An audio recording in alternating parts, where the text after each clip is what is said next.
Maidstone is being redeveloped. Office blocks are being turned into new homes for people. I don't know, no one around here, I've never heard of the area. It was literally the last place they had available. Planning rules have changed and the full impact is unclear. We still do not know the scale on which this will happen, and that presents a huge challenge to our services. This town centre in Kent has seen almost 400 new dwellings converted from offices, with nearly 400 more in the pipeline. We haven't got enough housing for our local people, and then the London boroughs are putting people here, which is not really on.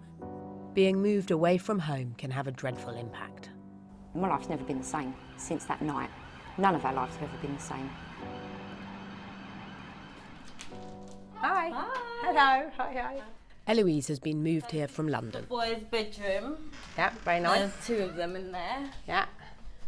And this is my front room, kitchen, also where I sleep. So you sleep there? Yeah. And how is it? Backache. Right. Yeah. When she was made homeless by her private landlord last year, Waltham Forest Council said there was nowhere for her and her sons in the borough. And when you heard you were moving to Maidstone, what was your reaction? I cried. Was crying, yeah. I asked the lady that gave me this accommodation about my children's schooling. She said find a new one. So I literally got fobbed off and told I can just start afresh. Eloise and her sons live in what's termed nightly temporary accommodation. Most of her block is being used by two London councils, Waltham Forest and Newham, to house homeless people. I literally have spoke to one person in this block that's from Maidstone, and the rest are all from London. And what do you think about that? I think it's a bit crazy, yeah. It's crazy because they're putting people out the area away from their families. Even finding a GP surgery around here was ridiculous. They had to literally squeeze us into a surgery, and a lot of people are finding that with schools. A lot of people's children are in two different schools. I think it's really straining the area. They're not prepared for the rush of Londoners that are coming in. Maidstone's a popular place for other councils to move people to because rents are cheaper. But there's another factor. It's called permitted development. Since 2013, across the country, developers have been allowed to convert offices to homes without having to make a planning application. It's an attempt to increase much-needed housing stock.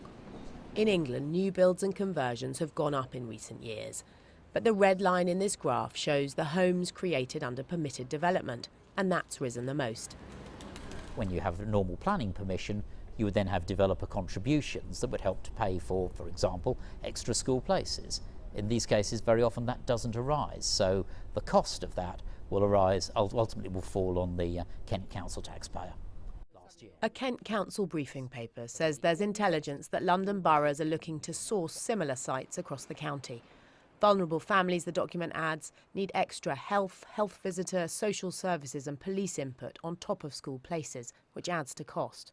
But when Londoners moved into Star House, for example, Maidstone's housing department was given just 1 or 2 days notification.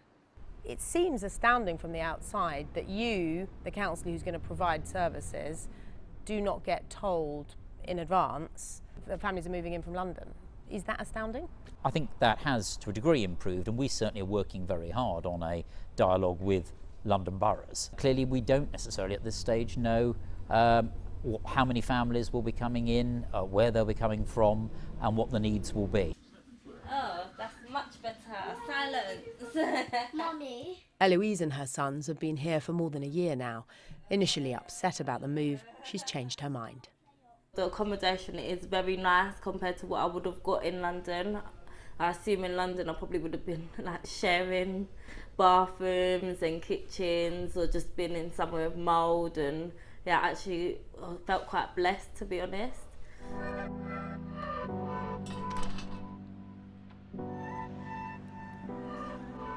I mean, perhaps that story isn't typical.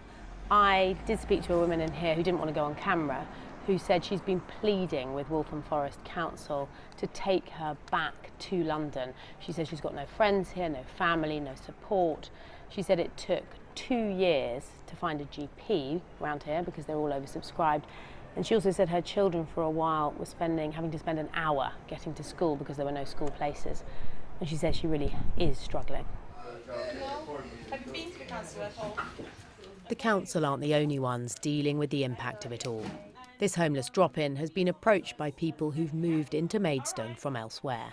Few of them came and asked for free food, and others just come in explaining the situation. You know, I've been made homeless in, you know, a borough, and they put me here in temporary accommodation, and what should I do? It's very tricky, I have to say, because we will never say no to people, because, you know, we're here to help, and we will always help them. Benefit caps, rising property prices and council budget cuts have all contributed to homelessness, and resources are limited. We haven't got enough housing for our local people, and then the London boroughs are putting people here, which is not really on.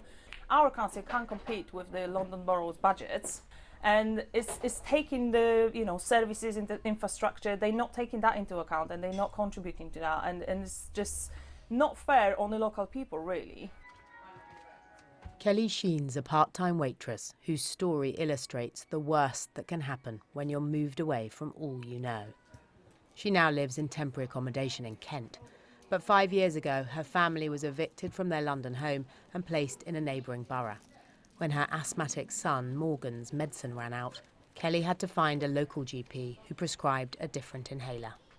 A couple of days after that appointment, his chest got really tight, he was getting really wheezy, and I was giving him this inhaler and it wasn't making any difference at all. So I said to my partner at the time, then, I think we're going to have to pop him up to the hospital. You know, I think he's going to need the nebuliser machine. This inhaler's not helping him. Get onto Google and Google where the closest hospital was, again, because, you know, the area was unknown to us. We found out the hospital and walked out of the door. He went to get in the car to go up to the hospital and he suddenly stopped breathing. I tried to do CPR. The ambulances turned up and they couldn't save him.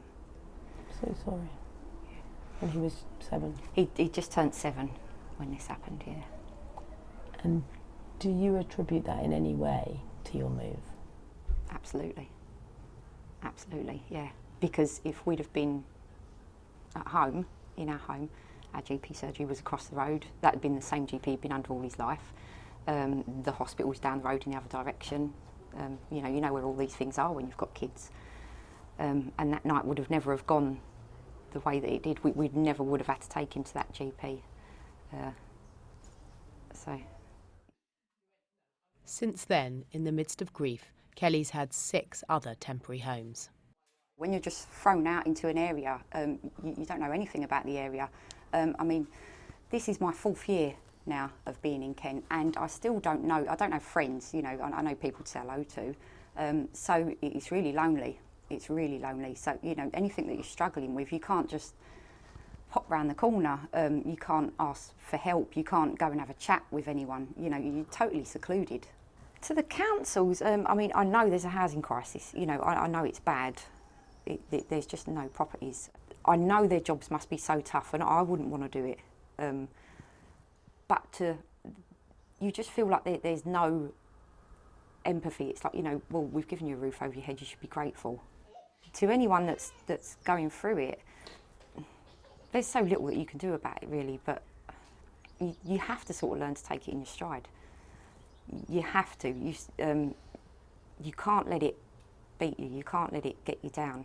You've got to know that you've still got hope to, you know, one day you're going to get a home. You're going to get, you know, that nice family home again, and you can't give up.